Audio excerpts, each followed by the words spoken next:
نحمده ونصلي على رسوله الكريم اما بعد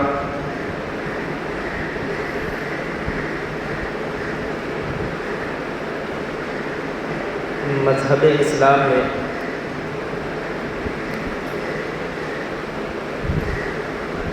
جو سالوں کا شمار کیا گیا ہے اور سال کے مہینوں کی جو گنتی کی گئی ہے، ان میں سب سے پہلا مہینہ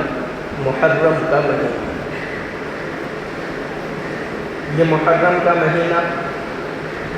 سب سے پہلا مہینہ ہے اور رمضان کے بعد سب سے افضل مہینہ بھی ہے۔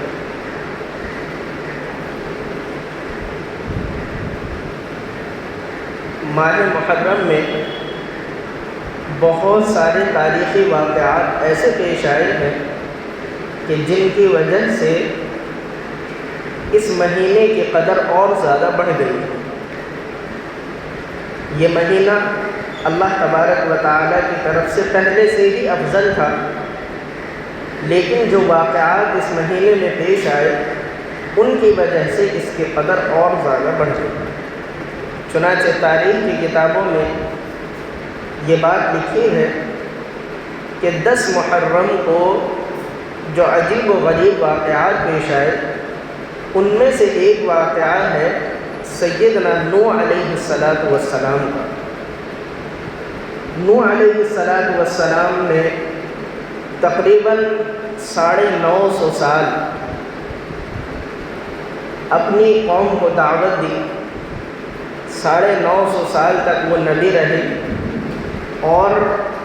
پھر اپنے قوم کو دعوت دی، لیکن گنتی کے چند لوگ 80 یا 82 لوگ ان پر ایمان لائے۔ نوح علیہ السلام پریشان ہو گئے۔ آخر 9.5 صدیاں گزر گئی تھی اور صرف 80 لوگ ان پر ایمان لائے۔ پریشان ہو کر انہوں نے اللہ تبارک و تعالیٰ سے دعا کی، اے اللہ میری قوم پر عذاب نازل کر دے، اور ایسا عذاب کہ پوری روئے زمین پر کافر کا ایک گھر بھی باقی نہ رہے۔ اللہ تبارک و تعالیٰ نے اپنی نبی کی دعا کو قبول فرمایا اور ایسا قبول فرمایا کہ کافر تو کافر، کسی مسلمان کا گھر بھی دنیا پر باقی نہیں رہا، اور مسلمان تو مسلمان، خود اللہ کا گھر بھی اس دنیا پر باقی نہیں رہا۔ جب سیلاب آیا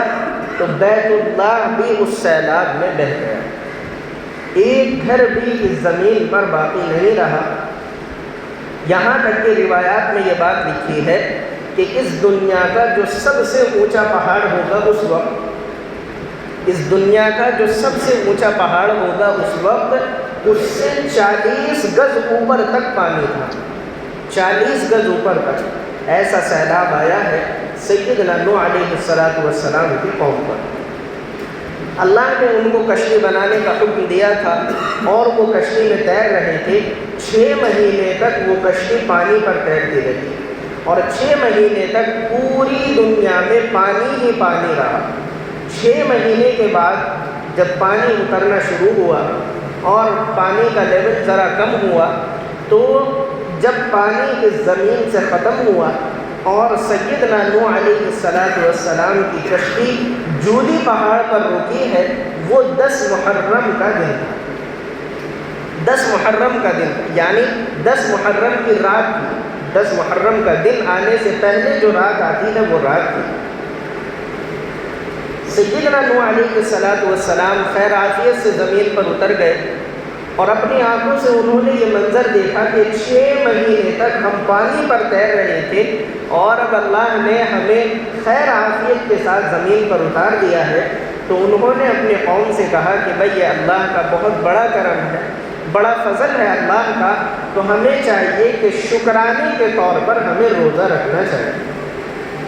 رات کو ان کی کشتی رکی اور اگلے دن 10 محرم کو سیدنا نوح علیہ السلام نے روزہ رکھا شکرانے کے طور پر۔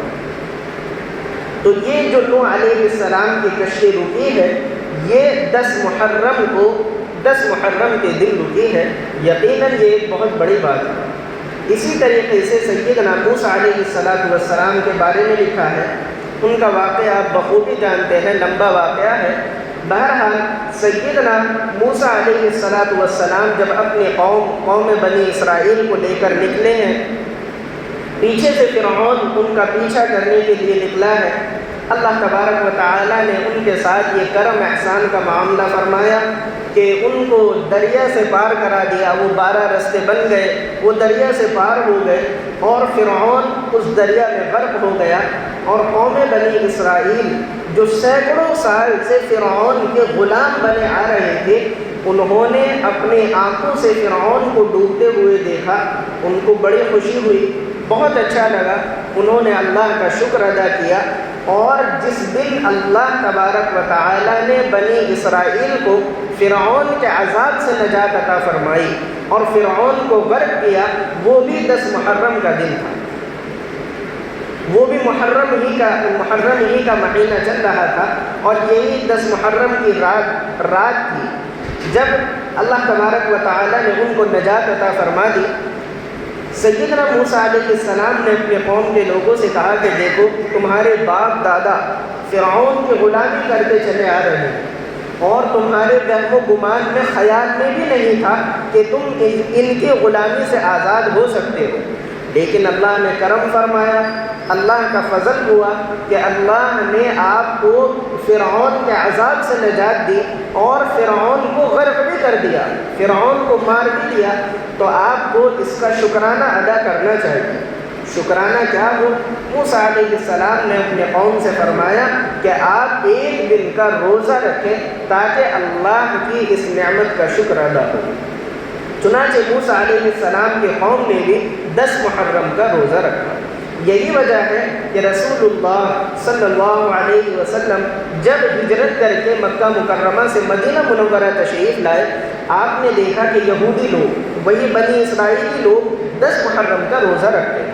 حضور صلی اللہ علیہ وسلم نے فرمایا کہ بھئی آپ 10 محرم کا روزہ کیوں رکھتے ہیں؟ تو یہودیوں نے بتایا کہ آج ہی کے دن ہمیں فرعون کے عذاب سے نجات ملی تھی، فرعون کے عذاب سے اور فرعون کی سختیوں سے، فرعون کی تکلیفوں سے ہمیں نجات ملی تھی، چھٹکارا ملا تھا۔ اس کے شکرانے پر موسیٰ علیہ السلام نے اور ان کی قوم کے لوگوں نے روزہ رکھا تھا، تو اسی لیے ان کی پیروی اور اتباع کرتے ہوئے ہم بھی روزہ رکھتے ہیں۔ رسول اللہ صلی اللہ علیہ وسلم نے فرمایا کہ اچھا، یہ تو بہت اچھی بات ہے، موسیٰ علیہ السلام جو اللہ کے ایک نبی گزرے ہیں انہوں نے روزہ رکھا، لہذا اب سے ہم بھی 10 محرم کا روزہ رکھا کریں گے، ہم بھی 10 محرم کا روزہ رکھا کریں گے۔ اور رسول اللہ صلی اللہ علیہ وسلم نے 10 محرم کا روزہ رکھا۔ لیکن جب آپ کی زندگی کا آخری سال آیا، یعنی جس سال آپ کا انتقال ہونا تھا، اس وقت میں رسول اللہ صلی اللہ علیہ وسلم نے یہ بات ارشاد فرمائی کہ یہودی لوگ 10 محرم کا روزہ رکھتے ہیں اور ایک دن کا روزہ رکھتے ہیں، لیکن اگلے سال اگر میں زندہ رہا تو میں 2 دن کے روزے رکھوں گا، 10 محرم کے ساتھ ایک روزہ اور ملا ہوگا، یعنی یا تو 9 محرم کا روزہ رکھوں گا یا پھر 9 اور 10 کا روزہ رکھوں گا یا 10 اور 11 محرم کا روزہ رکھوں گا، یعنی ایک روزہ 10 محرم کے ساتھ ضرور ملا ہوگا، تاکہ دیکھنے والوں کو یا سننے والوں کو ایسا نہ لگے کہ یہودی اور مسلمان ایک ہی طرح کا روزہ رکھ رہے ہیں۔ یہودی ایک روزہ رکھتے ہیں، ہم 2 روزے رکھیں گے تاکہ ہمارا روزہ اور ان کا روزہ الگ الگ ہو جائے۔ اس بات سے یہ بھی اندازہ لگانا چاہیے کہ رسول اللہ صلی اللہ علیہ وسلم نے یہودیوں کی یا عیسائیوں کی یا غیروں کی مشابہت عبادت میں بھی پسند نہیں فرمائی۔ روزہ رکھنا یہ ایک عبادت ہے، یہ اللہ کی عبادت ہے۔ اب آپ چاہے یہودی روزہ رکھ رہے ہیں یا نہیں رکھ رہے ہیں، یا اگر رکھ بھی رہے ہیں تو مسلمان بھی روزہ رکھیں، کیا حرج ہے، کیا فرق پڑتا ہے؟ لیکن رسول اللہ صلی اللہ علیہ وسلم کی عادت شریفہ یہ تھی کہ کسی غیر کی اتباع نہ ہو، غیر کی مشابہت نہ ہو۔ اسی لیے اللہ کے رسول صلی اللہ علیہ وسلم نے یہ بات ارشاد فرمائی کہ عبادتوں میں بھی ہمیں غیروں کی مشابہت سے بچنا ہے، عبادتوں میں بھی ہمیں غیروں کی مشابہت اختیار نہیں کرنی ہے۔ عبادتوں میں بھی ہمیں غیروں جیسا نہیں بننا ہے۔ اسی لیے آج علماء یہ بات لکھتے ہیں کہ آج اگر کوئی آدمی محرم کا روزہ رکھے تو اس کو چاہیے کہ 2 روزے رکھنے چاہیے، یا تو 9 اور 10 محرم کا تو رکھنا ہے، یہ تو کمپلسری ہے، 10 کے ساتھ یا تو 9 کا ملائیں، 10 کے ساتھ یا پھر 11 کا ملائیں۔ یہ سنت طریقہ ہے اور یہ بہتر طریقہ ہے، اور رسول اللہ صلی اللہ علیہ وسلم نے فرمایا کہ جو آدمی 10 محرم کا روزہ رکھتا ہے اور اس کے ساتھ کوئی ایک روزہ اور ملا لیتا ہے، اس کا ثواب یہ ہے کہ 10 محرم کا روزہ رکھنے والے کو اللہ تبارک و تعالی اس کے پچھلے 1 سال کے گناہ معاف فرما دیتے ہیں۔ یہ فضیلت ہے 10 محرم کے روزے کی، تو اس لیے اہتمام کے ساتھ اس روزے کو رکھنا چاہیے۔ لیکن ایک بات اور سمجھنے کی ہے کہ یہ روزہ نفلی روزہ ہے، یہ روزہ نفلی روزہ ہے۔ نفلی روزے کا مطلب یہ ہے کہ اگر آپ یہ روزہ رکھیں گے تو ثواب مل جائے گا اور پچھلے 1 سال کے گناہ اللہ تبارک و تعالی معاف کر دیں گے، اور اگر روزہ نہیں رکھیں گے تو کوئی گناہ نہیں ہوگا۔ ہمارے معاشرے میں غلط فہمی پھیلی ہوئی ہے، جو لوگ روزہ رکھتے ہیں وہ یہ سمجھتے ہیں کہ یہ بہت اہم روزہ ہے،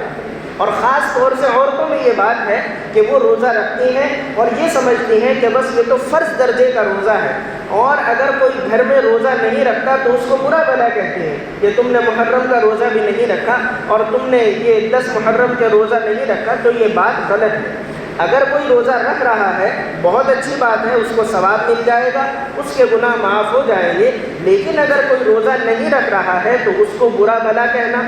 یا اس کو یہ کہنا کہ آپ نے غلط کام کیا ہے یا اس کو لعن طعن کرنا، یہ غلط بات ہے۔ اگر کوئی روزہ نہیں رکھ رہا ہے، چونکہ یہ نفلی روزہ ہے، تو اس کو کوئی گناہ بھی نہیں ملے گا اور کوئی ثواب اللہ تبارک و تعالیٰ کے یہاں اس سے نہیں ہوگا۔ لیکن بہرحال اصل اور اچھی بات یہی ہے کہ 10 محرم کا روزہ رکھ لینا چاہیے اور اس کے ساتھ کوئی ایک روزہ ملا لینا چاہیے۔ نبی کریم صلی اللہ علیہ وسلم نے ارشاد فرمایا ایک حدیث میں، رمضان کے روزوں کے بعد، پورے سال میں رمضان کے روزوں کے بعد سب سے زیادہ ثواب جن روزوں کو رکھنے پر ملتا ہے وہ محرم کے مہینے کے روزے۔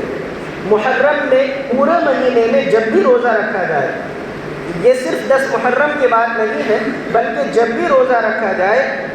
نبی کریم صلی اللہ علیہ وسلم نے ارشاد فرمایا کہ رمضان کے بعد سب سے زیادہ ثواب محرم کے روزے رکھنے پر ملتا ہے۔ تو اہتمام کر لینا چاہیے، 2-4 روزے سنت سمجھ کر یا حدیث پر عمل کرنے کی نیت سے محرم کے مہینے میں روزے رکھ لینے چاہیے، اور 10 محرم کے روزے کی فضیلت تو وہ الگ سے ہے، اس کا بھی اہتمام کرنا چاہیے۔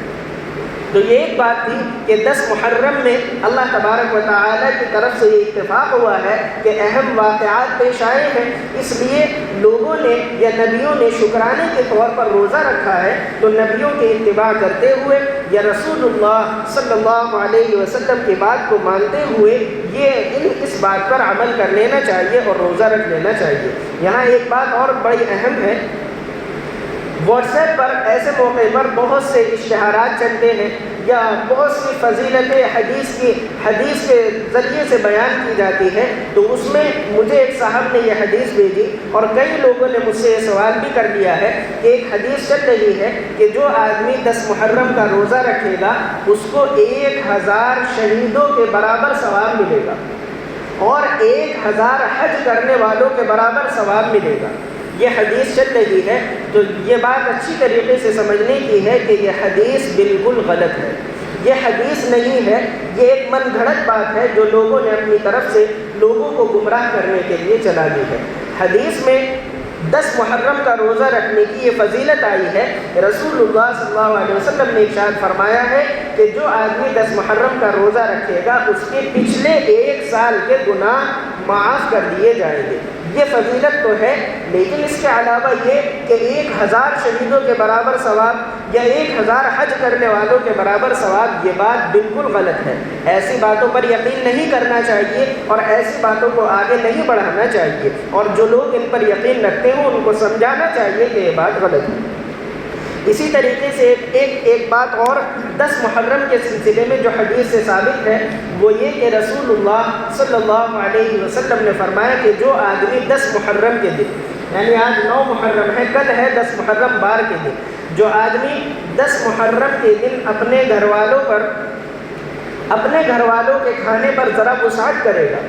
اپنے گھر والوں کو ذرا اچھا کھانا کھلائے گا، یعنی زیادہ کھانا بنائے اور اچھا کھانا کھلائے، تو اللہ کی ذات سے یہ امید ہے کہ اللہ تبارک و تعالی اس آدمی کے رزق میں پورے سال برکت عطا فرمائیں گے،